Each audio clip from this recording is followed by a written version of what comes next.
Bonjour à tous et bienvenue. Nous sommes vendredi, il est 11 heures et vous êtes sur le Friday Show. Et un Friday Show aujourd'hui avec Estelle Tronquet, la boss des achats d'Autoflow. Bonjour Julien, Merci à j'espère que toi. tu vas bien. Écoute, je suis très contente d'être parmi vous. C'est vrai. Oui, vraiment, ça me fait très plaisir, surtout en étant une femme. Je trouve que Alors la, ça, la- si la- tu savais le problème de parité que l'on a, d'essayer d'équilibrer, c'est quasi impossible dans notre métier. ouais, je pense que c'est encore le cas pendant quelques années, hein. Ouais, ouais. Ça a changé, ça s'est amélioré, on va dire depuis 5 ans. Depuis la parité homme-femme, justement, ça Mhm, commence à s'améliorer. mhm. Mais oui, la place de la C'est un femme métier est qui a très encore compliquée. Oui, beaucoup de travail à faire pour intéresser aussi les femmes, les rassurer, leur permettre de leur offrir des perspectives d'avenir intéressantes, hein. Et surtout, oui, à parler un langage plus universel, parfois c'est un peu ce qui nous manque. Alors, je pense que la femme, elle n'est pas très intéressée par C'est l'automobile, ça. hein, Il en faut qu'on général, arrive de toute façon. à créer des carrières Exactement. plus féminines dans Alors moi, j'ai l'automobile. j'ai- j'ai démarré de façon différente, bon, même si c'est pas le sujet, donc j'ai démarré au C'est le service sujet maintenant. client. Ouais, écoute, C'est le pourquoi pas. sujet maintenant. J'ai démarré par le service client et j'ai évolué au Ouais, fur et à mesure. Aujourd'hui, voilà, pour je arriver aux suis achats. d'ailleurs, voilà, je suis arrivée aux achats. Je travaille euh, dans une filiale d'Autobail qui a Mhm. été créée en 2016 et on a créé la centrale d'achat qui est Autoflow. Et Autoflow, moi, je suis en charge, j'ai pour mission, en tout cas, de, de faire du sourcing pour satisfaire nos clients Et ça, c'est un vrai professionnels. Oui, sujet, un vrai métier stratégique sur la chaîne de valeur du remarketing automobile. C'est quand même le sourcing est quand même le point d'entrée. Et la stratégie numéro une, hein, c'est déjà d'avoir trouvé des véhicules au bon prix pour pouvoir les revendre derrière. Et ça va être notre sujet, c'est les reprises et les buybacks. Parce que la période nous permet d'en parler et c'est un vrai sujet de c'est complexe un aujourd'hui. très gros sujet, notamment pour les distributeurs. Alors évidemment, il y a les loueurs, mais on va parler plutôt des distributeurs. Ils ont un gros sujet, c'est les buybacks qui rentrent en quantité, Mm, parfois en très grosse quantité, mm, souvent les mêmes modèles, mm. les mêmes moteurs, les mêmes couleurs. Et donc du coup, il va falloir écouler ces marchandises. Donc on perd un peu sa souveraineté sur le sourcing, on Totalement. perd ses marges, parce que bah, on sait très bien que les VR ne sont pas ce qu'elles promettaient, donc on est sur des véhicules où il y a beaucoup de pertes, et un volume considérable de véhicules à traiter. Donc, et comment là-dedans, un acteur pointu comme vous dans le sourcing arrive à apporter déjà une bouffée d'oxygène ou une stratégie connect Alors, parallèle? on essaye, nous, d'accompagner les distributeurs et les loueurs en proposant ces mêmes véhicules à des clients différents pour Donc pouvoir. déjà, on absorbe le gros volume de buyback pour essayer de le faire ruisseler, de le Absolument. disperser. Ok. Alors, le problème en amont, c'est évidemment le prix.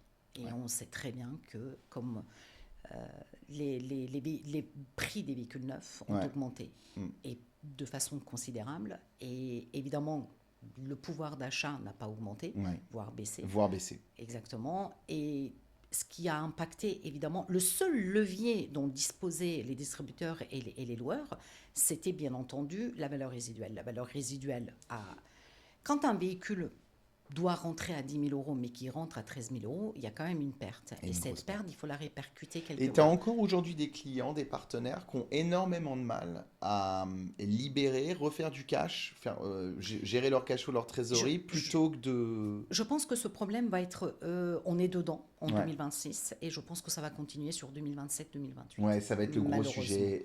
Prioriser la trésorerie pour Exactement. remettre en place une stratégie plutôt que de garder ses stocks et de perdre de l'argent encore plus, Exactement. quoi. Alors, l'âge de stock, évidemment, a augmenté, hein, Mhm. parce que les clients ne sont pas là, Mhm. parce que le prix, le client final qui va acheter le véhicule, il y a un prix de marché. Il ne va pas l'acheter plus cher Ah parce non, que lui, il s'arrêtera au prix du marché, hein, ça c'est clair. Exactement. Donc, du coup, il faut l'accompagner, ce Mhm. client, et le distributeur. Le distributeur, donc, en général, la plupart ont eu l'intelligence de provisionner Mhm. au moment où ils ont fait les contrats. Donc, cette perte, quelque part, ça les provisionner, il y a moins de casse. Mais il faut sortir ces volumes. Il faut les sortir de quelle façon? Ben, il y a plusieurs façons, selon moi. Alors, soit il faut faire des reprises clients. C'est là où est le levier, selon Mhm. moi, encore Mhm. une fois, auprès des distributeurs, parce que c'est là où ils gagnent de l'argent. Donc, d'un côté, ils vont perdre, mais de l'autre côté, ils vont gagner. Donc, du coup, en fait, il n'y a que ça. Et mieux gérer, je pense, le stock. Et il faut le gérer à moins 3 mois euh, je pense, identifier les véhicules qui vont rentrer et déjà anticiper la revente de ces véhicules. Alors, ça peut être aussi, je pense, un très bon moyen, c'est de les relouer. Mm. Alors, Ça, j'en ai parlé à plusieurs reprises et je trouve souvent que ça n'a pas d'écho chez eux. C'est-à-dire, cette stratégie de garder le véhicule en location parce qu'ils disent, oh, ça reporte le problème, on a le truc, mais en réalité, non, parce que ça permet d'absorber la perte de valeur du véhicule. Puis, au bout d'un moment, il arrivera à une valeur qui est basse et stable et qui exactement. correspondra à une capacité de revente, quoi. Disons que c'est toujours compliqué de relouer un véhicule parce qu'il faut calculer la valeur résiduelle du véhicule sur laquelle il y a déjà une valeur résiduelle. Donc c'est toujours compliqué parce qu'il a un kilométrage qui n'est pas identique à chaque fois. Donc il faut maîtriser Ouais, aussi mais le si, kilométrage, la durée. Oui. matérialisons-le, j'ai un véhicule, un loyer avec une Mm, valeur résiduelle. mm, Je n'ai pas l'ambition, moi en tant que particulier, de racheter le véhicule. mm. Par contre, si tu me proposes un loyer Oui, adapté, oui, mais qui n'est pas forcément énormément moins cher, il est déjà dans mon quotidien ce loyer pour l'usage de la voiture. oui. Je pense que le professionnel pourrait peut-être tirer son épingle du jeu, de passer d'un loyer 600 à un loyer seulement de 550 ou de 500. Oui. Le particulier a l'impression de faire une bonne affaire, et là, tu absorbes la perte de valeur résiduelle importante du véhicule sur les 3 années. C'est peut-être encore une fois très naïf, et c'est pas, les conseilleurs sont pas toujours les payeurs, mais c'est là-dessus que je me dis qu'il y a une Mais carte à jouer énorme. Mais alors, je pense qu'il y a certains distributeurs, ils sont quand même en train de le Mm. proposer, hein, parce que je pense qu'il y a un vrai marché à prendre et ils le proposent de plus en plus. Mm. Souvent en plus des véhicules qui rentrent avec des faibles kilométrages, donc c'est quand même dommage de ne pas gérer, Mm. gérer ce moment où c'est plus propice pour le distributeur. Mm. Après, comment le gérer autrement? Bien évidemment qu'il faut le vendre à particulier, mais malheureusement, il y a toujours le prix du marché. Donc si le véhicule vaut 10, comme j'ai dit tout à l'heure, et qu'on essaie de le vendre 13, il n'y aura pas de preneur. Tu vois un marché du B2B là-dessus se développer? Alors, le marché du B2B, Les entreprises, je me situe vraiment, je suis une entreprise pour ma flotte de véhicules, étant donné qu'avec les nouvelles obligations fiscales et légales, bah, il y a des véhicules électrifiés qui arrivent sur le marché. Je peux alors, peut-être renouveler ma flotte plutôt avec des véhicules d'occasion en louant. alors, effectivement, mais comme tu le sais, les sociétés aujourd'hui, ils ont des contraintes Mm. au niveau TCO et Mm. aujourd'hui, on les oblige et on les oriente de toute façon vers des véhicules Ok. plus écologiques, donc que ce soit Oui. électrique Ouais. notamment, euh, hybride pourquoi pas, mais surtout Mm. électrique. Et quand on les oriente vers ces véhicules-là, en fait, pour moi, le problème, c'est quand même les véhicules électriques. Pourquoi? Alors, c'est un problème sans lettres. Pourquoi? Mm. Parce que le véhicule électrique, il est à un moment donné plus il est obsolète en fait, Mm. parce qu'il y a une évolution de l'électrique aussi, parce que le véhicule il y a 3 ans il faisait 100 km d'autonomie, aujourd'hui on a des véhicules qui font 300 km d'autonomie. C'est un exemple Non, que tu je as donne, raison, sur évidemment. l'évolution de la technologie, de l'autonomie, des batteries. Totalement. Ouais. Donc Mm. du coup, le client, pourquoi il prendrait un véhicule qui a 3 ans en électrique et qui a 100 C'est km marrant, d'autonomie? dans une précédente émission, j'en parlais avec un acteur du SOH, donc des rapports de vieillissement et d'état des batteries. Et on se disait que la politique Mm. de l'approche électrique sera une révolution, lui une évolution, mais peu importe le terme qu'on y met. C'est-à-dire que on devra adapter les prix à la réalité. C'est un peu comme, encore une fois, c'était souvent le fantasme d'un téléphone portable. Bah, il a continué à évoluer, mais il y aura peut-être toujours quelqu'un pour acheter un iPhone 8. Oui, tout à Et fait. bah, mais par contre, tu pourras pas t'obstiner à dire cet iPhone 8, il vaut 1000 euros. Non. Par contre, tu as quelqu'un qui te le prend à 150. Ouais. Mais ça, c'est un changement de mentalité qui fera que technologiquement, on vendra les véhicules à la valeur technologique du véhicule au moment où les gens vont Parce l'acheter. que les Mais besoins seront l'obsolescence sera différents. plus importante, tu as raison. Mais bien sûr, mais après les besoins aussi, il faut aussi aller chercher. Bon, il y a les sociétés bien évidemment qui peuvent absorber ces volumes, je pense réellement. Après, il y a aussi le besoin des particuliers. C'est vrai qu'aujourd'hui, un particulier qui a besoin de 100 km d'autonomie, ça lui suffit largement. Pourquoi Mm, pas prendre un véhicule d'occasion qui a 3 ans et pourquoi pas le mm, relouer, ce véhicule d'occasion justement. mm. Mais comment absorber tout le volume, c'est là où est la complexité. Et aujourd'hui, je pense qu'ils sont asphyxiés, les Ouais. distributeurs, avec les buybacks. Et il faut les accompagner du mieux possible. Et selon moi, aujourd'hui, évidemment, il y a la revente à particulier, comme je te l'ai dit. Mm.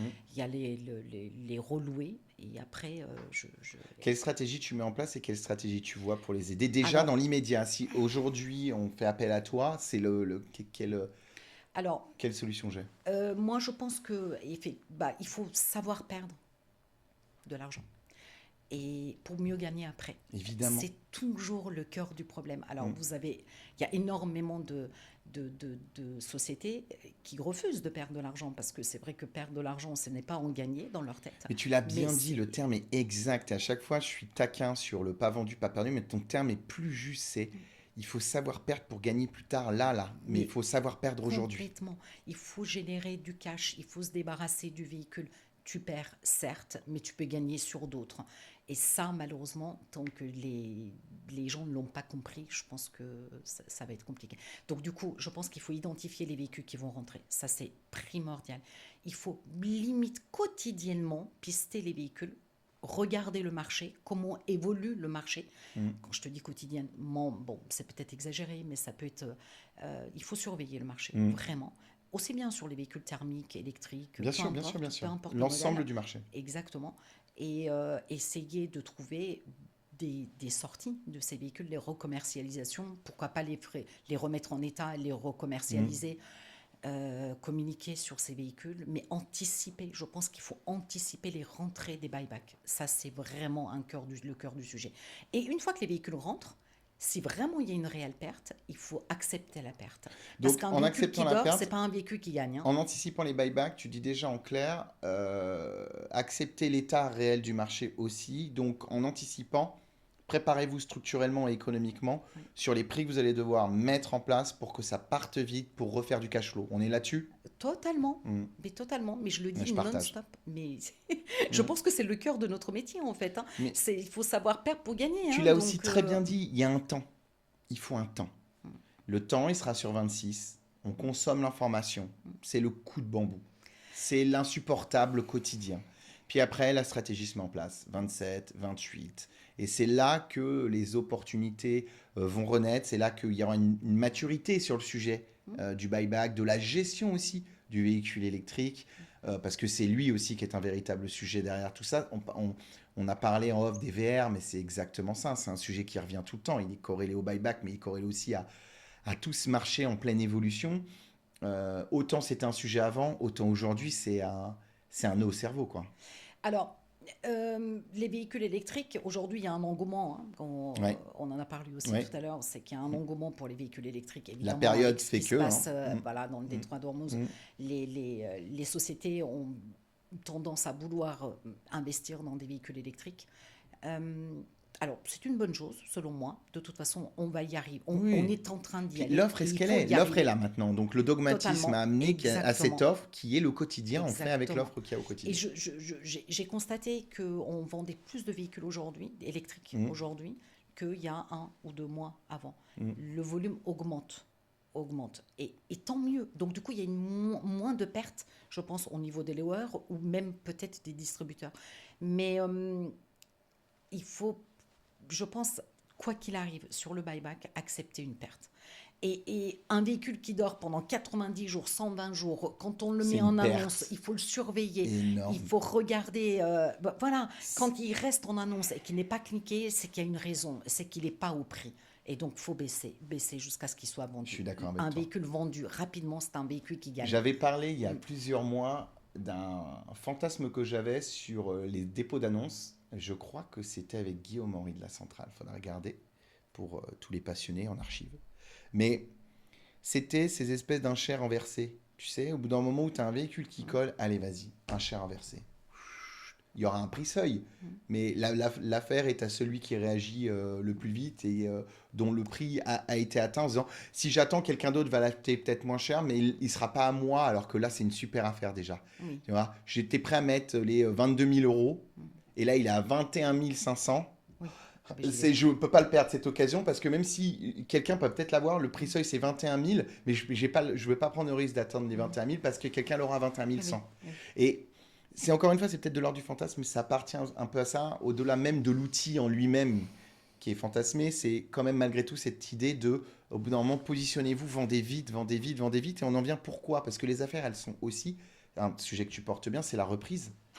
La reprise, le potentiel est énorme. Et ça, c'est un peu la bouffée d'oxygène, tu penses, pour les acteurs dans le sourcing? Alors, ils l'ont un peu délaissé, hein, comme il y a du volume qui Il y a rentre, trop de volume, donc on délaisse. Ouais. voilà, donc Ouais. du coup on se dit... Alors, le volume, c'est bien, je pense parce qu'il faut du volume pour vendre, mais c'est pas bien non plus parce qu'il y a un risque potentiel Mm. de pas les vendre et d'avoir du stock. Mais souvent, quand il y a des buybacks, c'est vrai qu'on délaisse un petit peu la reprise client. Ça, Mm. c'est vrai.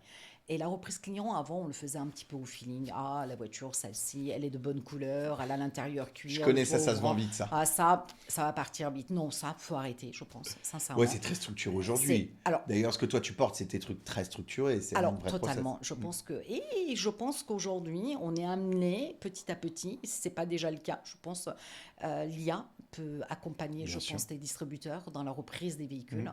Et c'est là où ils peuvent peut-être gagner. C'est vrai qu'un véhicule sur lequel ils vont perdre 3 000 euros, s'ils gagnent 500 sur 3, il n'y aura plus que 500 euros de perte, Mm, je suis d'accord. finalement. Mm. Donc, je me dis, oui, il faut utiliser tous les leviers pour pouvoir se démunir ces buybacks qui sont, je pense, un poison quand même pour les distributeurs parce qu'on les Mm. impose. Et je trouve Bien que sûr. c'est un peu quand même quelque part injuste de vouloir... Parce qu'aujourd'hui, les constructeurs, c'est plus eux qui supportent la valeur résiduelle. Mais ça me fait rire parce que j'ai eu ces discussions il y a plus de 3 ans aussi où on disait il Voilà. y a qui perd à la note, C'est le c'est pas le leaser, distributeur. C'est le c'est pas le distributeur. constructeur, c'est le distributeur. Mais oui, évidemment. Et c'est Parce la que, réalité aujourd'hui. mais oui, et aujourd'hui... Alors, parfois, peut-être que le constructeur peut accompagner sur certains deals qui sont faits en volume. Oui, il sera un soutien financier et d'accompagnement Voilà, pour son réseau, c'est exactement. Mais ce ne normal. sera pas à 100% de Mais la non, perte, hein. Jamais, non, jamais, hein. non. Et je trouve que de faire supporter ça aux distributeurs, c'est quand même C'est injuste. d'une violence quotidienne pour ces Complètement, entrepreneuses et entrepreneurs. C'est assez complètement. violent et je suis d'accord. Et c'est pour ça qu'ils ont besoin de solutions, d'outils d'accompagnement et également d'acteurs qui leur offrent des perspectives, Oui, soit pour soutenir ouais. ce flux de buyback, on en parlait, soit pour leur trouver une autre méthode pour aller chercher de l'argent. Et là-dessus, quelles sont pour toi les bonnes méthodes pour les reprises, pour faire de la reprise, pour faire de son métier de sourcing Mm. un métier de rentabilité? Mettons les buybacks, on a identifié qu'est-ce qu'on a aujourd'hui comme bouffée d'oxygène, qu'est-ce qu'on va aller faire, qu'est-ce qu'on va aller chercher pour aller faire de la marge pour toi? Où est l'Eldorado? S'il existe encore. Écoute, j'ai envie de te dire non. Je, enfin, je pense pas qu'il y a une solution miracle, Ouais, sincèrement.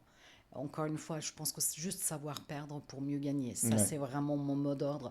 Et je Mm, pense que je continue à le dire. Et pour autant, tout le monde ne l'a pas compris, hein, mm, vraiment. Parce que j'ai énormément de contacts qui me disent non, moi, je l'ai acheté tel, je le vends tel. bien Oui, mais sûr. sauf que dans un an, tu auras toujours ta voiture et tu Mm. n'auras pas perdu 100, mais tu auras perdu 1000. Mais ça, Et ça, matérialisez-le. malheureusement, C'est voilà, tellement ça. Non, exactement. je veux pas perdre 1000. Ouais, mais tu vas perdre 1500 si tu la gardes un an et demi. Et oui, mais je sais. Donc, perdre 500, c'est rien au final. Mais Et c'est oui. énorme, je sais, c'est énorme. Mais c'est moins Mais grave que on ce qui n'aime vous attend. jamais perdre, on n'aime Mm, jamais perdre, mm, personne n'aime perdre. mm, Mais encore une fois, alors pour moi, selon moi, réellement, il n'y a pas de solution mm, miracle, mm. si ce n'est que de Si toi, tu as piloter. arbitré, tu parles du volume. Du Oui. coup, faites des volumes et pour l'instant, perdez la marge. C'est un peu ça. Si je dois faire l'arbitrage Alors, volume-marge, non, je il n'y vais a, faire y les a- y a- volumes. y a pas que ça. Je Ouais. pense que, comme je t'ai dit tout à l'heure, je pense qu'il faut en amont, vraiment, Mm, vraiment, identifier les véhicules qui vont rentrer. ouais. Il faut contacter les clients. Mm, Dans quel état les véhicules vont rentrer, bien parce que les sûr. frais de remise en état, Bien ça sûr. va jouer évidemment pour La la petite astuce de recommercialisation. potentiellement prolonger aussi le. Alors, exactement, Hop. pourquoi pas, voilà.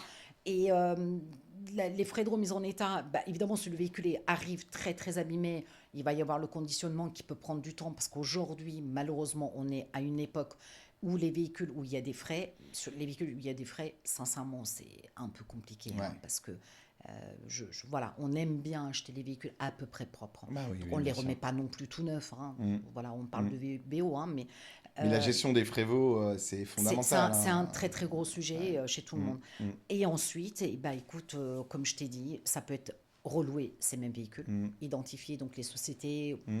ou les loueurs qui peuvent Ou éventuellement développer des prendre. nouveaux partenariats avec les financeurs qui disent j'ai besoin un produit spécifique pour ces véhicules parce qu'il faut que je Exactement, reconstitue ma marge quelque part. exactement. Ok. Et puis bah, faire de la marge sur d'autres Ouais, d'autres c'est ça. VO mieux acheter, Mm. faire du sourcing chez nous, pourquoi pas. Et c'est ça dont je Faire te de- disais, c'est ça. Et toi, ton sourcing, du coup, en dehors d'autres buybacks, etc., il correspond à quoi? Il y a la reprise, du coup, il y a la stratégie de la reprise, la méthodologie de la reprise à particulier. T'as quoi d'autre encore? alors nous, on va se sourcer auprès des parcs, Mhm. auprès des sociétés qui ont des parcs automobiles, Mhm. auprès des sociétés, des leasers, Mhm. bien entendu, hein, on les connaît tous, et puis qui partout, en fait, là où il Mhm. y a des possibilités, on va aller Et chercher toi, des tu vois véhicules. quand même que tu as des produits sur lesquels il y a de la marge à faire tout de même, c'est ça? Oui, Mhm. tout à fait. Je pense que. Alors après, il y a des distributeurs, ils sont multimarques Bien ou sûr. monomarques, Mhm. et eux, ils n'ont pas tellement le choix que de Mhm. commercialiser cette marque-là. Et là, le gain, il va être un peu plus compliqué, mais sur les véhicules d'occasion, ils peuvent acheter ce qu'ils veulent, peu importe la marque, pour pouvoir générer de la marge. Et nous, là où on va chercher, oui, il y a des véhicules sur lesquels on gagne, oui, c'est sûr. Et il y a des véhicules sur lesquels on perd, mais on sait perdre par contre pour Mhm. gagner. Voilà. Je peux pas te citer de nom ou de marque ou Non, non, mais je euh, vois, mais en tout cas, tu rassures aussi en disant il y a encore un marché de la marge à ça faire sur existe. les Voilà. modèles et sur les véhicules et qu'il faut juste savoir les identifier et Alors, les c'est travailler. pas non plus l'Eldorado comme avant. Ouais. Avant, les concessionnaires arrivaient à gagner de l'argent sur des reprises. Sincèrement, je pense que c'était. Mais ils partaient du principe qu'ils achetaient un véhicule, je ne sais pas, je vais te dire 10 000, parce que dans leur tête, ils s'imaginaient qu'ils allaient le vendre 15 000. Et ils gagnaient 5 000, peut-être après les frais déduits, ils gagnaient 3 000 € sur le véhicule. Aujourd'hui, les concessionnaires, je pense, gagnent pas 3 000 € sur tous les véhicules qu'ils achètent, sur tous les véhicules d'occasion qu'ils achètent. Mhm. Qui... Mais je pense, peu importe, je pense qu'il faut aussi voir dans le volume. Tu peux gagner 1 000 sur un véhicule que tu as acheté, x 10, donc 10 000, ou tu peux vendre deux véhicules sur lesquels tu vas gagner 3 000, mais tu auras fait que 6 000 de Mhm. marge. Donc je pense qu'il faut jouer intelligemment, il faut être, je pense, à la recherche de tous les matériels qui peut intéresser, qui se vend Mhm. aujourd'hui, Mhm. quelles sont les tendances, quels sont les véhicules qui plaisent, quel est le marché. On sait que par exemple le cabriolet, ça va être, bah, tiens, l'époque maintenant, ça va démarrer. On peut aller acheter des véhicules cabriolets pour pouvoir les vendre, Mhm. parce que c'est le moment. Euh, Ouais, jouer sur la saisonnalité, jouer sur les il faut caractéristiques jouer sur régionales, tout. tout Je c'est tout. Ouais, pense que ouais. sur tout, on peut jouer sur tout. Faut être fin, quoi. Il faut être fin. Mhm. Moi, quand j'ai démarré dans le VO, dans l'automobile quelques temps après chez un distributeur, je me souviens, pour attirer les clients, j'adore les véhicules utilitaires. Voilà, c'est pour une femme en C'est notre plus. nouvelle passion, nous aussi, chez nous, donc Alors on moi adore voilà, ça. oui je sais, j'ai noté d'ailleurs. J'adore les véhicules utilitaires, donc du coup j'essayais d'aller un petit peu draguer les sociétés qui étaient éventuellement intéressées par des véhicules utilitaires. Qu'est-ce que je faisais? Je contactais des plateformes du bâtiment, Ouais, etc. Là où ils étaient, ces gens qui utilisent ces véhicules ouais. utilitaires, et j'amenais un véhicule ou deux, j'exposais, j'amenais mes petits croissants, mon, le thermos Bonjour de café, messieurs, ah oui, on a faim, un voilà, café. et j'offrais, Vous et connaissez le nouveau Ford Transit exactement. Et voilà, j'offrais le café et je distribuais mes cartes. À l'époque, on avait Incroyable. des cartes de visite, ça n'existe plus. Et Et de temps en je- temps, ça matchait, tu mais vendais les ça véhicules. match, Ouais, c'est du travail. Effectivement, les il faut avoir basiques. les idées. C'est une idée hein, que je donne Ouais. parmi d'autres. Bon, peut-être que pour le VO, c'est différent. Mais je pense qu'il faut aller Tu chercher sais des qu'il y a idées. pas longtemps, il y avait Anthony Touffet qui était là pour parler de son enseigne Ewigo à Caen, etc., qui parlait qu'il lui, il était retourné faire du prospectus. Mais oui, mais, Il a fait du porte-à-porte. mais oui, Il est allé voir les gens. mais oui. Bonjour, je suis un agent, je viens d'ouvrir juste à côté. Si vous cherchez à vendre ou à acheter un véhicule, je suis là. B à bas, ça lui a rapporté des voitures, des clients, des mandats. Il a vendu des voitures. Bah, en fait, je pense qu'il ne faut pas avoir peur. Il faut y aller. Hmm. Il faut oser. Revenir Il à des faut. basiques humains Et bah classiques, quoi. oui, Hmm. mais de toute façon, l'IA ne peut pas tout faire, hein. Donc Je aujourd'hui, on sais, parle de l'humain. je sais. L'humain, il faut aller chercher les contacts. Il faut. Je ne sais pas. Avant, tu sais comment on fonctionnait. Je ne sais pas si tu as connu ça. Tu es plus jeune que moi, mais avant, on vendait une voiture à titre perso. Enfin, Ouais. on mettait des petites affiches qu'on collait à l'arrière C'est de vrai, la c'est voiture. vrai, c'est vrai, c'est vrai, c'est Et ben vrai. ça marchait avec notre Ouais. numéro de téléphone et ça marchait. Je me souviens, dans le Alors 92, nous, on avait beaucoup les oui, Schumacher. eh ben, Nobauer. mais c'était génial. Moi, je trouve ça génial. Et alors, je ne dis pas de faire ça aujourd'hui, mais je pense qu'il faut être innovant. Je Ouais. pense qu'il faut avoir des idées. Je pense qu'il faut piloter effectivement son stock qui va rentrer, mais il ne faut pas le faire quand c'est là. Il faut le faire en amont. Évidemment, C'est le conseil à retenir. Je pense réellement. Bon, merci à toi, Estelle, pour ton Je temps, t'en le prie. plaisir de cet échange. Je t'en Et prie. ce C'était un temps qui est plaisir. passé à la vitesse de la lumière, Je n'ai pas vu, mais oui. moi non plus. Hein. C'est... C'est Eh bien, on a pu... On se retrouve, nous, sur les événements Univers VO. On se retrouve exactement. régulièrement. Et c'est toujours un plaisir Moi de aussi. t'avoir en tant que partenaire et également en tant que Camille. Et le plaisir d'échanger avec les professionnels de l'auto. Et puis nous, bah, on se retrouve très bientôt pour une nouvelle émission. À très bientôt, tout le monde.